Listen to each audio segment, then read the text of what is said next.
India के banking, cement और defence sector में कुछ इंटरेस्टिंग हो रहा है। एक तरफ आरबीआई के लेटेस्ट रिपोर्ट्स के अकॉर्डिंग बैंक्स काफी सॉलिड शेप में हैं, लोन्स बढ़ रहे हैं, डिपॉजिट्स उनके साथ पेस पकड़ के चल रहे हैं, प्रॉफिट्स आ रहे हैं और सबसे इंपॉर्टेंट एनपीएस मल्टी डेकेड लो पे आ चुके हैं। दूसरी तरफ सीमेंट सेक्टर में एक क्वाइटली बिग स्टोरी शेप ले रही है और उसके सेंटर में अंबुजा सीमेंट्स है। अदानी ग्रुप अपने सारे सीमेंट एसेट्स को एक सिंगल अम्ब्रेला के नीचे लाने जा रही है और अगर प्लान के हिसाब से सब एग्जीक्यूट हुआ तो एक proper pan India cement power house तैयार हो सकता है। तीसरी तरफ डिफेंस एक्विजिशन काउंसिल ने मंडे को ₹79,000 करोड़ के स्पेंडिंग का मेगा अप्रूवल दिया है और इसके साथ FY26 के लिए टोटल डिफेंस कैपिटल ऑथराइजेशन पहुंच गया है ₹3.3 लाख करोड़। तो डिफेंस स्टॉक्स का नेक्स्ट लेग ऑफ ग्रोथ यहीं से स्टार्ट हो सकता है। हाय एवरीवन, मैं हूं Nishant, wishing you all a very happy new year. और आने वाले साल को डिफाइन करने वाले इन 3 सेक्टर के बारे में इस वीडियो में हम बात करेंगे।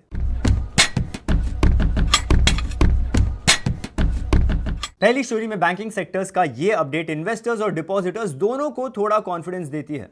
आरबीआई की trend and progress of banking in India report बताती है कि FY25 में बैंकिंग सिस्टम का बैलेंस शीट 11% से ज्यादा ग्रो करके ₹312 लाख करोड़ के ऊपर चला गया। लोन्स और deposits almost side by side बढ़े हैं, with loans growing at 11.5% and deposits at 11.1%। मतलब क्रेडिट ग्रोथ रियल डिमांड से आ रहा है। और एक इंटरेस्टिंग पॉइंट ये भी है कि बैंक्स ने अपनी बोरोइंग सिर्फ 7% बढ़ाई है। मतलब क्रेडिट एक्सपेंशन का मेजर हिस्सा कोर डिपॉजिट से फंड हो रहा है, जो सिस्टम के लिए हेल्दियर सिग्नल माना जाता है। प्रॉफिट्स की बात करें तो कमर्शियल बैंक्स ने लगातार 7th year profit growth deliver किया है। FY25 में नेट प्रॉफिट 14.7% बढ़कर ₹4 लाख करोड़ क्रॉस कर गया। ROA 1.4% पे है, ROE अराउंड 13.5 पे स्टेबल है। तो नंबर स्ट्रॉन्ग है, लेकिन एक सटल शिफ्ट भी दिख रहा है। नेट इंटरेस्ट मार्जिन्स थोड़े कंप्रेस हुए हैं फ्रॉम 3.3% टू 3.1% पे। मतलब बैंक्स के कॉस्ट ऑफ फंड्स ऊपर जा रहे हैं और स्प्रेड्स पे थोड़ा प्रेशर आ रहा है।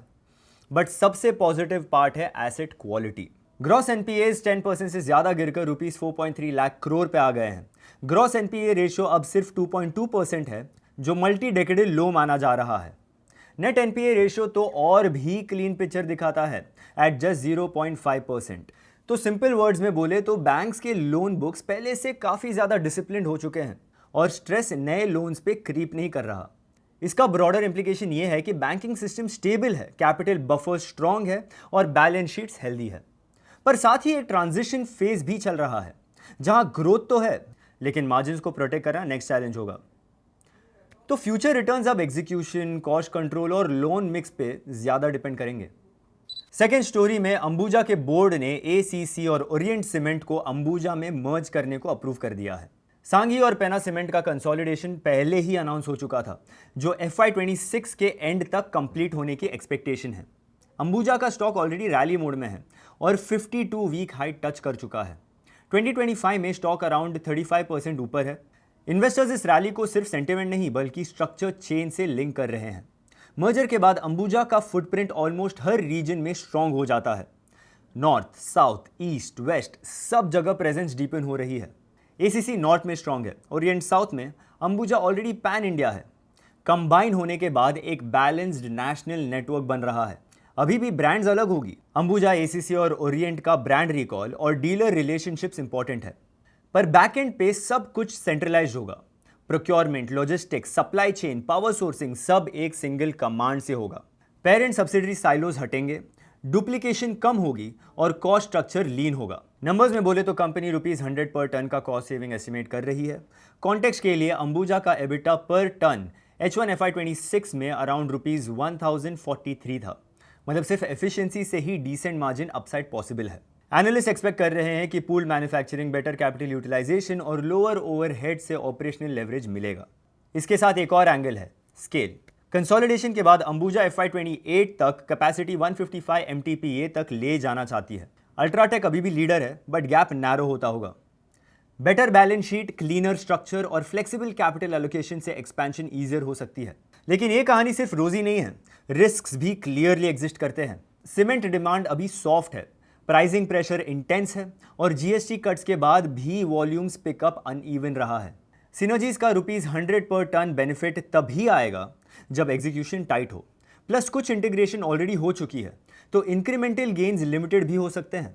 तो हालांकि ये मर्जर को एनालिस्ट और मार्केट पॉजिटिवली देख रहे हैं due to anticipated efficiency gains and scale, इसका एक्चुअल रिजल्ट तो इनके एग्जीक्यूशन पे ही डिपेंड करेगा। फाइनल स्टोरी में इंडिया का डिफेंस एक्विजिशन काउंसिल ने डिफेंस कैपिटल FY26 में record level of spending authorise किया है, जो पिछले साल से ज्यादा है। गोल्डमैन सैक्स के अकॉर्डिंग FY26 के लिए रुपीस 3.3 लाख करोड़ की डिफेंस अप्रूवल्स अब तक मिल चुकी हैं। वो ऑलरेडी FY25 के रुपीस 2.3 लाख करोड़ के फिगर को क्रॉस कर चुके हैं। मतलब गवर्नमेंट स्पेंडिंग का मोमेंटम सिर्फ कंटिन्यू नहीं हो रहा, बल्कि एक्सेलरेट कर रहा है। और जब डिफेंस स्पेंडिंग बढ़ती है तो ऑर्डर फ्लोज का इंपैक्ट डायरेक्टली कंपनीज के रेवेन्यू और अर्निंग्स पर पड़ता है, स्पेशली डिफेंस PSUs और कुछ सेलेक्ट प्राइवेट प्लेयर्स के लिए। गोल्डमैन सैक्स ने इस अप्रूवल के बाद कुछ क्लियर विनर्स आइडेंटिफाई किए हैं। उनके top picks solar industries, Bharat electronics और भारत डायनामिक्स है। इन कंपनीज का डायरेक्ट एक्सपोजर उन सिस्टम्स और इक्विपमेंट्स पे है जो DAC अप्रूवल लिस्ट का हिस्सा है। मतलब जहां कॉन्ट्रैक्ट्स जा रहे हैं वहां ये कंपनीज ऑलरेडी पोजीशनड है। ऑल्सो गोल्डमैन का मानना है कि इसका बेनिफिट सिर्फ ट्रेडिशनल डिफेंस मैन्युफैक्चरर्स तक लिमिटेड नहीं रहेगा। डेटा ओरिएंटेड और टेक हेवी डिफेंस कंपनीज जैसे अस्ट्रा माइक्रोवेव और डेटा पैटर्न्स को भी इस साइकिल का इनडायरेक्ट बट मीनिंगफुल फायदा मिल सकता है। डिफेंस स्पेंडिंग का नेचर अब सिर्फ हार्डवेयर तक नहीं है। इलेक्ट्रॉनिक्स, रेडार, कम्युनिकेशन और डेटा सिस्टम्स इक्वली इंपॉर्टेंट हो चुके हैं। मोतीलाल ओसवाल का व्यू भी ब्रॉडली सिमिलर है। उनके प्रिफर्ड नेम्स में भारत इलेक्ट्रॉनिक्स, हिंदुस्तान एरोनॉटिक्स और भारत डायनामिक्स शामिल है। HL का इंक्लूजन यहाँ इंपॉर्टेंट है क्योंकि एविएशन और एयरक्राफ्ट रिलेटेड स्पेंडिंग्स का रोल डिफेंस बजट्स में स्टेडीली बढ़ रहा है। लेकिन as per them next 2 to 3 weeks में इमरजेंसी प्रोक्योरमेंट अनाउंसमेंट्स का फ्लो एक इंपॉर्टेंट पॉइंट है जो मॉनिटर करना होगा।